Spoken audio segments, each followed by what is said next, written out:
नमस्ते बच्चों, मैं आशा चौहान। स्वागत है आपका हिंदी क्लास 9th में।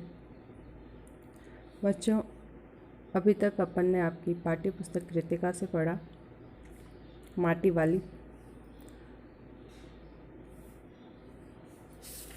माटी वाली में ये विद्यासागर नौटियाल द्वारा लिखित है। और आइए देखते हैं अब इसके प्रश्न उत्तर। पहला प्रश्न है, भूख मिटी कि भोजन मीठा से क्या अभिप्राय है।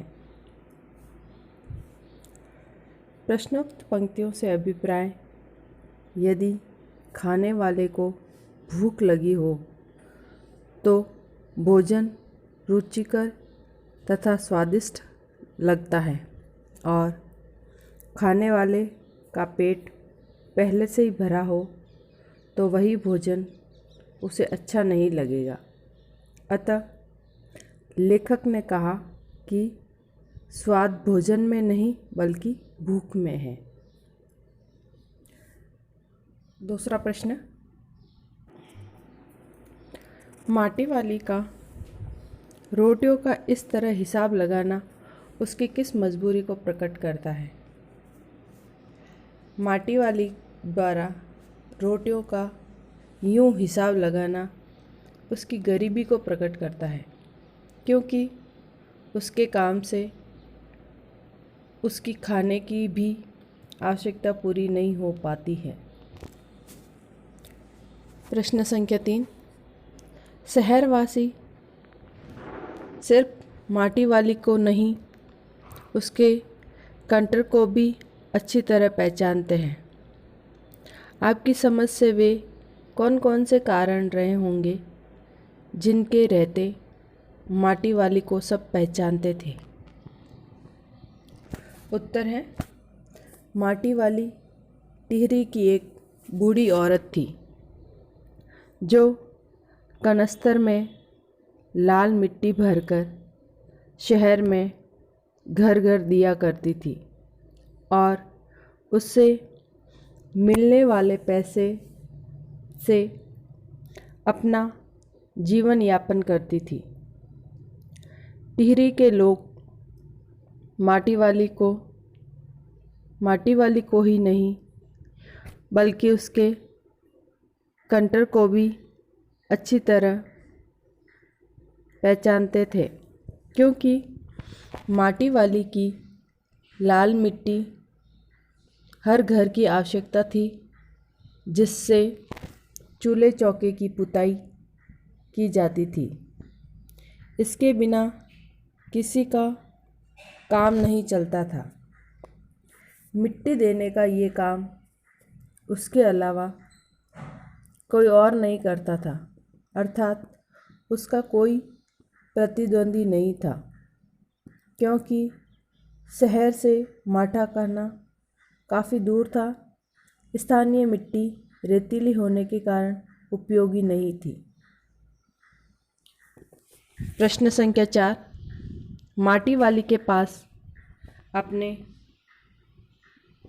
अच्छे या बुरे भाग्य के बारे में ज़्यादा सोचने का समय क्यों नहीं था।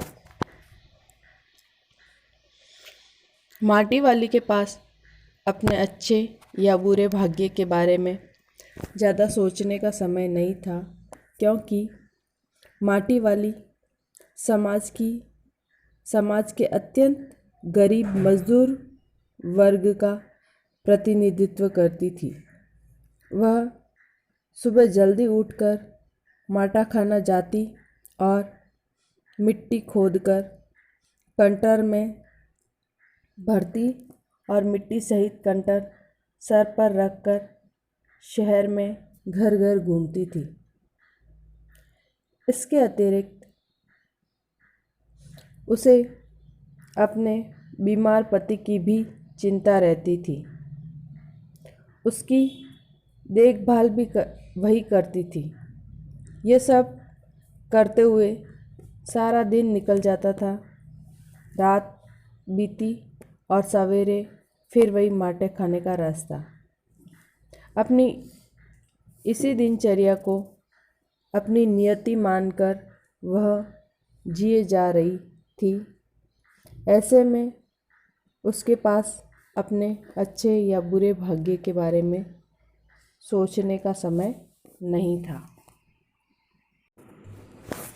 पुरखों की गाढ़ी कमाई से हासिल की गई चीज़ों को हराम के भाव बेचने को मेरा दिल गवाही नहीं देता। मालकिन के इस कथन के आलोक में विरासत के बारे में अपने विचार व्यक्त कीजिए। प्रत्येक घर में पूर्वजों के अथक परिश्रम से बनाई हुई कुछ पुरानी संपत्ति होती हैं जो उनके न रहने पर भी पूर्वजों की याद दिलाती है। पीढ़ियों से चली आ रही यही धरोहर विरासत के नाम से जानी जाती है। हमें इनका महत्व, इनका मूल्य देखकर नहीं अपितु हमें यह समझना चाहिए कि अपनी आवश्यकताओं को पूरा करने में भी कमी करके बचाई गई राशि से पूर्वजों ने ये सब बनाया होगा। आज लोग धरोहर का मूल्य समझे बिना उन्हें अनुपयोगी वस्तु समझकर औने पौने दाम में बेच दिया करते हैं। वे आज के दौर की सौंदर्य वृद्धि वाली वस्तुएं खरीद लेते हैं तथा अपने पूर्वजों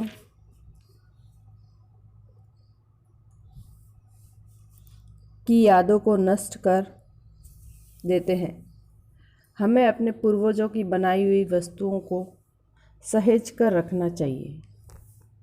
आगे का प्रश्न संख्या 6। आज माटी वाली बूढ़े को कोरी रोटियां नहीं देगी। इस कथन के आधार पर माटी वाली के हृदय के भावों को अपने शब्दों में लिखिए। माटी वाली को घर घर माटी पहुंचाने से इतनी आय नहीं हो पाती कि वह कुछ साग सब्जी खरीद सके। उसे घर की मालकिनों से जो एक दो रोटियां मिल जाती थी उन्हें ही बचाकर अपने बीमार पति के लिए ले जाती थी, जिसे वह साग या सब्जी के बिना खा लिया करता था। माटी वाली इस बात से दुखी है पर विवश है कि वह कुछ कर नहीं सकती। उसे उस दिन जब वह 3 रोटियां बचाकर ले जा रही थी तो सोच रही थी आज वह कुछ प्याज एक पाव खरीद कर ले जाएगी। प्याज को कूटकर वह उन्हें जल्दी जल्दी बना लेगी और अपने बूढ़े को रोटियों के साथ परोस देगी। आगे का प्रश्न संख्या 7।